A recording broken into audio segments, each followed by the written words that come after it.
Now this vlog is just as much for me as it is for you all, because it's been almost exactly 2 whole years since I've done an academic conference in person, and I'm not too sure I remember how this thing goes. So having an opportunity to do a little refresher definitely is going to be useful.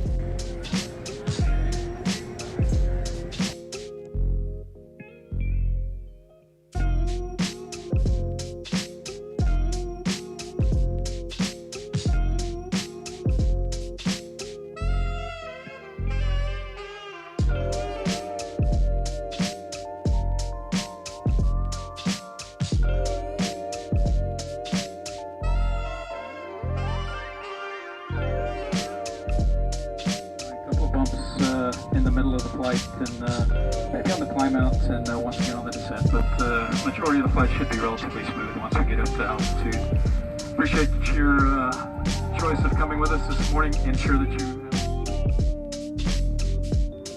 Academic conferences are an important part of the graduate process, and I already have a video that goes into the details of what academic conferences are and why they're important.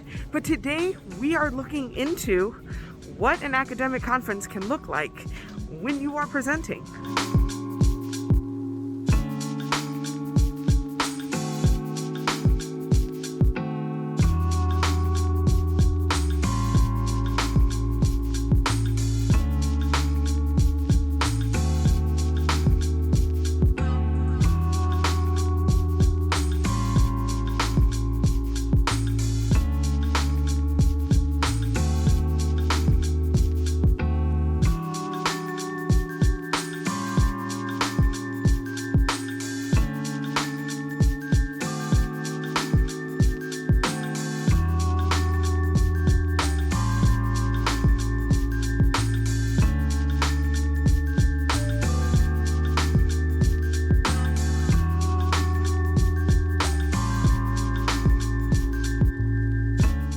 When I first started to do conferences, I always felt a little nervous, and not just because I was presenting, because I'm actually one of those few people that I like to present and perform, but really it was because I never knew what you needed to bring, and I never really actually felt like fully prepared.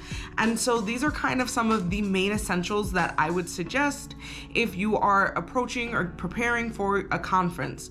So I always bring USBs, and these USBs have my presentation, like the written document, but also the visual version of my presentation, just because you never know if you're going to need it, or if something breaks, or if you don't have internet access, or all of those things. So just having it in a separate, like, physical digital copy is really useful. I also like to bring a pen and a notepad, just because you never know what type of ideas you'll have or people you'll meet, and so bringing that will also help you make connections, but also keep organized your ideas and thoughts and feelings throughout the progress or the process of the conference. I also highly suggest bringing a printed copy of your presentation. I know a lot of us may depend on iPads or things like that, but a printed copy, you are pretty guaranteed that it's going to exist, and I also think it's just so much easier to read without feeling stressed or getting lost in the sauce. So the way I do it is I double space my written presentation, and then I also print it single-sided,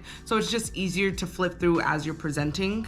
I also bring my computer, which has all the digital copies, all of my copies on a drive, just in case, again, something wild happens to the USB, it like exists in the cloud or somewhere out there. And then also it's just really accessible if you need to update something, change something, or figure something out, you have your laptop. Now really, when you look at it, it's not that much at all. So I wouldn't, if you feel very overwhelmed that you have to do all of these things, it's really like 6 things, and out of those 6 things, maybe only 2 of them are really necessary. But it's good to have all of these separate things just to make sure that your conference goes as smoothly as possible.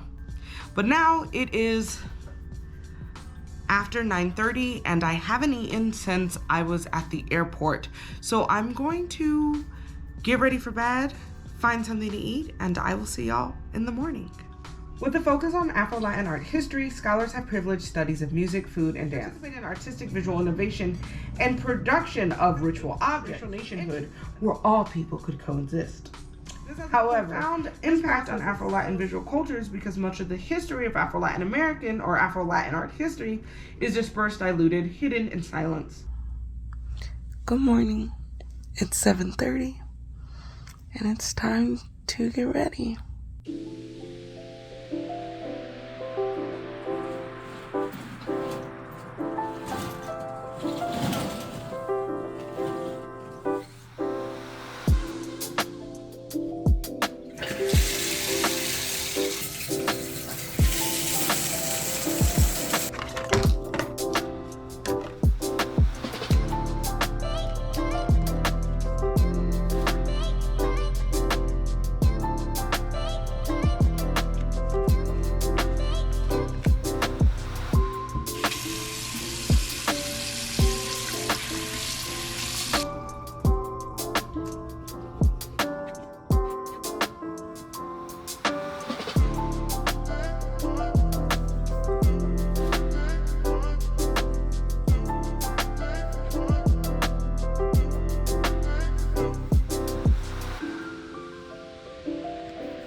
Now, conferences can be put into a variety of different venues.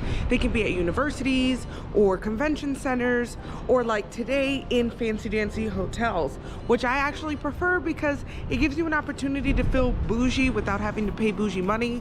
Unless you're staying there, then you can feel very bougie and pay bougie money. But as we see, I am not staying there.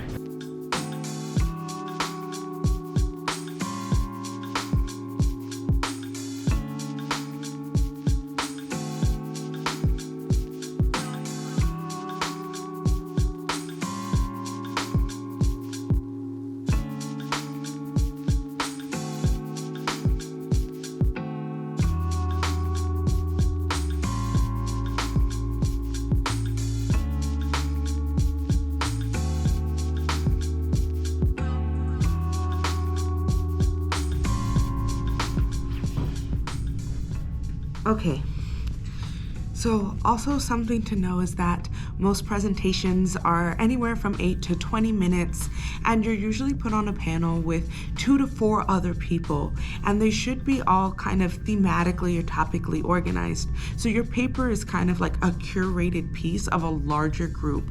Now, if you're doing a poster presentation or things like that, it's a little bit more static and less dynamic, a lot less conversation going back and forth, but I've only done presentations like this. I also think it's important to know that usually how it goes is everybody presents, and then after you present, then there's like a little time at the end where people can ask everybody's questions, which can be both exciting and a little bit nerve-wracking. Today, my presentation is between 15 and 20 minutes. It's actually like 17 minutes exactly, but it depends on what conference you're going to and what their expectations are and their size. So make sure when you are applying or when you are preparing, you ask somebody so you can have your presentation the right length. And generally, I would say 7 to 9 pages is a good sweet mark, double spaced. But yeah, I need to get ready to present and get this thing going. Wish me luck.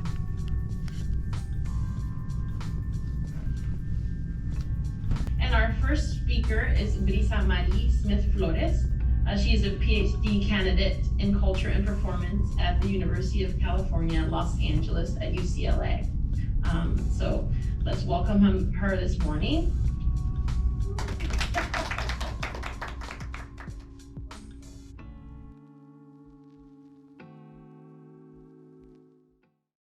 So generally after your presentation, and even before your presentation, you're kind of free to do whatever you want. You can attend, other sessions or do conversations, meet, greet, network, chat. There's usually food and stuff around. It's usually polite to go to other people's presentations, but if you're feeling too overwhelmed or really exhausted, you also can just retreat back to your hotel room and spend the rest of the day maybe exploring the city or just unwinding and unpacking.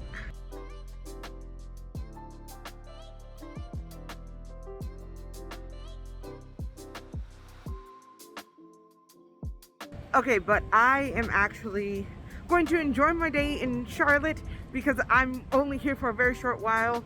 So I've stayed for a couple of sessions and now I'm going to explore the city and then head back for my hotel so I can unwind and find something to eat.